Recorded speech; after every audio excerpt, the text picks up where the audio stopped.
Radhe Radhe my YouTube family, my little world में आप सबका स्वागत है। तो ये एक सिंपल सी थाली जो मैंने सकट चौथ पर बनाई थी।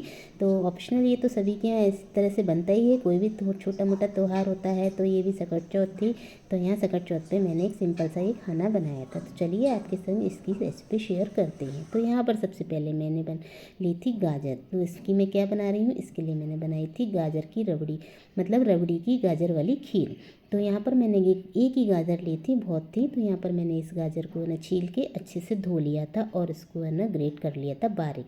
और यहाँ पर मैंने एक लोहे की, मतलब एक स्टील की मोटी तली वाली कढ़ाई रखी थी। तो उसमें आधी टीस्पून मैंने घी डाल दिया था और उसमें जो क्रश की हुई गाजर थी वो मैंने डाल ली थी। वो उसको हमें थोड़ा सा भूनना था कि इसका जो पानी है वो थोड़ा सूख जाए। फिर यहाँ पर मैंने एक दूसरी भगोनी में दूध रख दिया था जिसमें हम खीर बनाएंगे। तो यहाँ पर थोड़े से मैंने ना बारीक वाले चावल ले लिए थे। इसमें मैंने चावल करके ऐड करके बनाई थी, तो ये बहुत ही अच्छी और स्वाद बनती है। तो इन दोनों चीज़ों को मैंने अच्छे से भून लिया था। और उधर जो हमारा दूध था वो भी गर्म हो रहा था। यहाँ फुल क्रीम दूध लिया था मैंने, तो आधा लीटर ये दूध था, आधा लीटर की मैं रबड़ी बनाऊँगी। तो यहाँ पर दोनों चीज़ें जो भूनी थी हमने, गाजर और चावल, वो मैंने इसमें ऐड कर दिए थे और लो बिल्कुल मीडियम रखी थी। अब उसी कढ़ाई में मैंने ना जो आधा लीटर दूध था वो इसमें डाल दिया था। बिल्कुल भी पानी नहीं डालना था, फुल क्रीम दूध लिया था।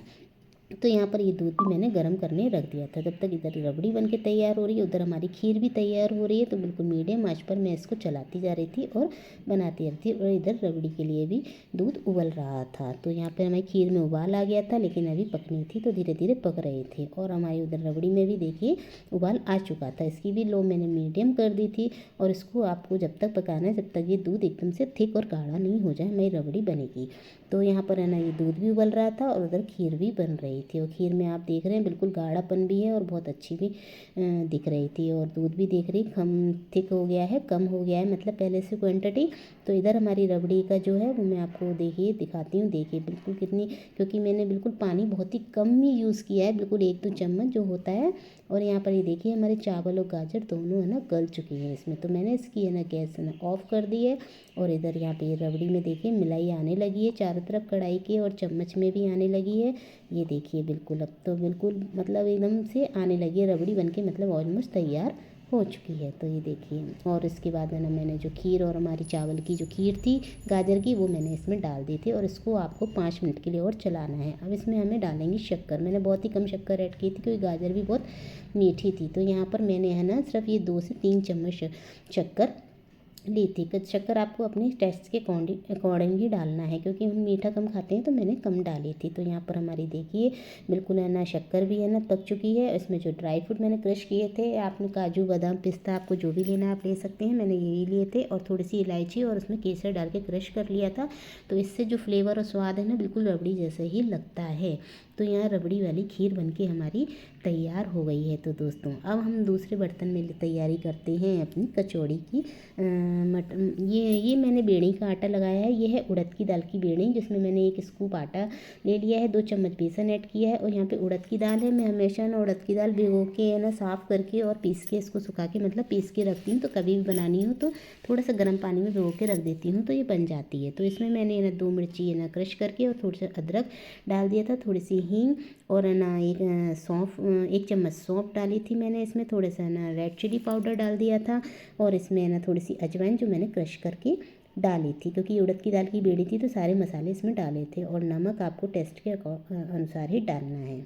ऑयल मैं पहले ही डाल चुकी थी, वो हमने एक तरफ रख दिया है। अब हम इसकी है ना लेते हैं कचौड़ी के लिए आटा तैयार करते हैं। तो यहाँ पर मैंने 1 कटोरी आटा ले लिया है और उसी की आधी कटोरी मैंने यहाँ पे मैदा ऐड करी है उसमें। और थोड़ा सा मैंने नमक ऐड किया है और 3 से 4 टेबल स्पून ऑयल डाला है, कुकिंग ऑयल। इसको मैश कर लेना है। कुकिंग ऑयल ऐसे डालना है कि हमारी कचौड़ी के लिए मतलब थोड़ा सही रहे, मुट्ठी में, मतलब मुट्ठी बन जाए इसकी। तो यहाँ पे मैंने इसके लिए भी गुनगुना पानी लिया है। और हमारा ये कचौड़ी का आटा तैयार हो गया। इसमें थोड़ा सा मैंने तेल का हाथ लगा के इसको ढक के 5 से 10 मिनट के लिए रख दिया है। इसके बाद हम है ना मटर की है ना स्टफिंग के लिए है ना मटर बॉईल करेंगे। तो यहाँ मैंने एक पैन चढ़ा दिया है, उसमें ना थोड़ा सा पानी डाल के आधी चम्मच नमक ऐड कर दिया। और उसमें जो मटर थी हमारी, जो सीजन छिलके वाली मटर आ रही है वो ले ली थी, वो इसमें मैंने डाल दी है। तो उसको उबलने रख दिया था। तो यहाँ हमारी ये मटर भी उबल गई थी, 5 से 10 मिनट लगे उबलने में। और उसको मैंने एक छलनी में छान लिया है। तो जब तक हमारे है ना मटर का पानी है ना जुड़ रहा है, हम एक पैन लेते हैं, मटर की है ना मसाला बनाने की तैयारी करते हैं। तो यहाँ पे मैंने 2 टेबल स्पून ऑयल ले लिया था। ऑयल ज़्यादा नहीं लेना है, थोड़ी सी हींग डाली थी, थोड़ा सा जीरा डाला था, उसमें अच्छा फ्लेवर आता है। उसके बाद हमने ग्रेट की हुई इसमें अदरक डाली थी, 2 मिर्ची ले ली थी ग्रेट की हुई, वो डाली थी और इसको थोड़ा सा भून लिया था, इससे इसका कच्चापन चला जाए। तो यहाँ पर मेरे ये भुन गए थे। फिर हमारी जो बॉयल मटर थी वो मैंने इसमें डाल दी थी। अब इसमें थोड़े मसाले ऐड करेंगे। तो आधी चम्मच रेड चिली पाउडर, मैंने आधी चम्मच जीरा पाउडर डाला था, 1 चम्मच मैंने यहाँ पे सौंफ ली थी, सौंफ ज़्यादा अच्छी लगती है, आधी चम्मच हल्दी पाउडर लिया था, 1 चम्मच मैंने यहाँ धनिया पाउडर लिया था। वो सब मसाले मतलब बहुत अच्छे लगते हैं। आधी चम्मच मैंने गरम मसाला और नमक टेस्ट के अकॉर्डिंग डाला था और इसको मसाले सहित मैंने अच्छे से थोड़ा भून लिया था। जब हमारे ये मसाले भून गए थे तो मैंने इसको मैशर से मैश कर लिया था। बिल्कुल मैश कर लेना है जिससे बेलते में आपकी पूड़ियाँ कचौड़ी फटे नहीं। तो यहाँ पर मैंने इसको अच्छे से मैश कर लिया था। तो हमारा ये भी मसाला सब मैश हो गया था, अच्छे से भुन गया था। तो मैंने इसको और 5 मिनट ज़रा चला लिया था कि बिल्कुल इसमें नमी ना रहे, मॉइस्चर ना रहे पानी का। तो ये देखिए हमारी स्टफिंग बनके तैयार हो गई है। अब हम लोहे की कढ़ाई रखते हैं गैस पे और उसमें हम अपना कुकिंग ऑयल डालते हैं। आप चाहें तो सरसों के तेल में भी बना सकते हैं, बहुत अच्छी लगती हैं, लेकिन मैंने यहाँ मूँगफली का ऑयल यूज़ किया है। और आटे को थोड़ा हाथ से है ना अच्छे से मसल लेंगे। तो यहाँ पर मैंने आटे को अच्छे से मसल लिया है और मैं जिस तरह से इसकी लोइयाँ तोड़ती हूँ हाथ से ही, उसी तरह से मैंने इसकी अपने हिसाब से लोइयाँ तोड़ी है, क्योंकि हमें अंदाज़ रहता है हमें कितनी बड़ी लोई चाहिए। किसी किसी के यहाँ मोटी मोटी थोड़ी कचौड़ी बनती हैं तो वो थोड़ी बड़ी लोई ले सकते हैं। तो मैंने यहाँ छोटी छोटी लोई ली है और मसाला भी हमारा ठंडा हो चुका है। तो लोई की मैंने कटोरी सी बनाई है गहराई में और इसमें जो मसाला था वो हमें 1 चम्मच मसाला मैंने भर के इसमें ऐड कर दिया है कि जिससे है ना भरा हुई कचौड़ी ज़्यादा खाने में अच्छी लगी। मसाला कम नहीं भरना है, मतलब जितना आटा हो उसमें आ सके हमारा, दबा के हमने उसी तरह से स्टफिंग इसमें भर दी है और उसको अच्छे से हमने है ना बिल्कुल बंद कर दिया है। इसका मुंह खुला नहीं रह जाए, ना तलते में सारी कचौड़ियाँ फैल जाएंगी।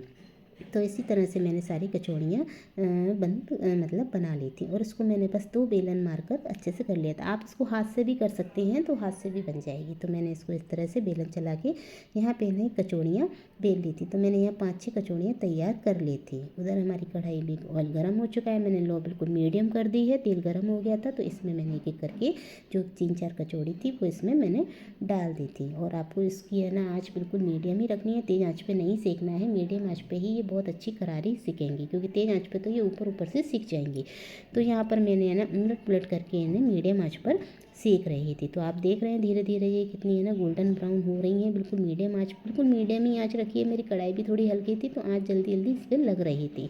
तो यहाँ देखिए हमारी ये कचौड़ी बनके तैयार हो गई है, खस्ता सी ब्राउन सी एकदम कुरकुरी, बिल्कुल खस्ता बनती हैं। तो यहाँ पर मैंने इसी तरह से सारी कचौड़ियाँ बना के तैयार कर ली थी। तो हमारी मटर की कचौड़ी तैयार है और मैं आपको इसको दिखाती हूँ। बिल्कुल इसकी स्टफिंग अंदर से कितनी बढ़िया लग रही है कच के, और बहुत ही कुरकुरी बनी थी। और ये देखिए बिल्कुल स्टफिंग मटर की दिख रही है। तो हमारी कचौड़ी बनके तैयार है। उधर जो हमने है ना बेड़े का आटा लगाया था उसमें मैंने है ना 2 टेबल स्पून ना ऑयल डाल के इसमें भी गुनगुना पानी ले लिया था। तो इसका भी मैंने आटा मार लिया था। इसका आपका आटा आपको ना थोड़ा नरम भी नहीं मारना है और ना एकदम सख्त मारना है, एकदम नॉर्मल पे मारना है। तो यहाँ पर मैंने इसकी भी लोई है ना इसी चॉपिंग बोर्ड पे, चॉपिंग बोर्ड बहुत काम आता है सब्जी के, कोई भी चीज़ मैश करनी है या आटा भी करना है, सब चीज़ों के बहुत काम आता है। बहुत अच्छा चॉपिंग बोर्ड है स्टील का।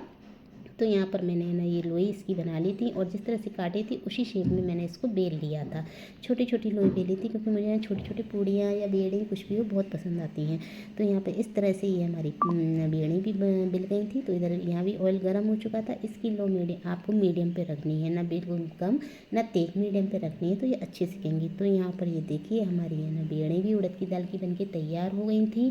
तो ये देखिए किस तरह से बेड़ी भी खस्ता सी बनके तैयार हो गई हैं और बहुत ही अच्छी लगती हैं। इसको खाओ गरम गरम, ऐसे ही खा सकते हैं आप इसको, चाय के संग भी बहुत अच्छी लगती हैं। आप सेक के रख लीजिए और ठंडी भी हो जाए तो भी चाय के संग बहुत अच्छी लगती हैं ये खाने में, मसाले वाली बेड़ी उड़द दाल की। तो चलिए हम अपनी प्लेटिंग करते हैं। यहाँ पे मैंने आलू मटर की सब्ज़ी बनाई थी, तो इसकी वीडियो बहुत लंबी हो जाती है इसलिए मैंने इनकी वीडियो नहीं दिखाई है। तो यहाँ आलू मटर की सब्ज़ी, रायता, आलू गोभी और जो मैंने रायता खीर बनाई थी वो, और जो तिलकुटा बनाया था चकट पे वो, और तीखी चटपटी हमारी हरी चटनी, और यहाँ ये हमारी मटर की कचौड़ी तैयार थी वो, और यहाँ पे जो बेड़े बनाई थी वो मैंने इस प्लेट में रख दी थी। तो देखिए हमारी कितनी अच्छी लग रही है प्लेटिंग और थाली कितनी हरी भरी।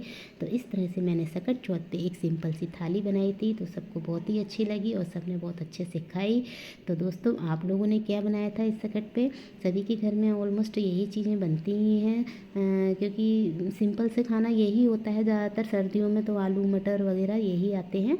तो देखिए दोस्तों कैसी लगी मेरी ये सिंपल सी सकट चौथ की थाली। अच्छी लगी हो वीडियो तो वीडियो को लाइक और सब्सक्राइब जरूर कीजिए, और जो नए हैं वो भी सब्सक्राइब कीजिए दोस्तों। धन्यवाद।